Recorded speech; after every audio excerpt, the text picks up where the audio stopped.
दौर में मेरी यूसी में रिकॉर्ड काम हुए। राजा अमीर काज़म गुज्जर खान साबिक चेयरमैन यूसी कौंतरीला राजा अमीर काज़म ने आज एक इंटरव्यू में कहा कि तारीख उठाकर देख लें कि जितने तरक्याती काम मेरे मुख्तसर से दौर में हुए हैं, क्या इससे कबल भी इतने काम हुए हैं। मैंने बिला तफरीक यूनियन कौंसल्स के हर गाँव में काम करवाए हैं। इलाके के लोगों ने भी हर मामले में भरपूर तावन किया।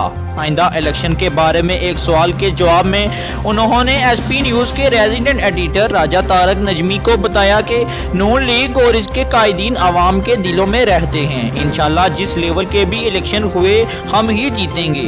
इन्होंने कहा, जब से बल्दियाती निज़ाम को ख़त्म किया गया है तब से इलाके में कोई भी तरक्याती काम नहीं हुआ। मौजूदा हुकूमती निज़ाम से लोग बहुत तंग आ चुके हैं। गरीबों की जिंदगी खराब होगी। महंगाई ने गरीब आवाम की कमर तोड़ दी है। तब्दीली सरकार की हुकूमत अमलन खत्म हो चुकी है।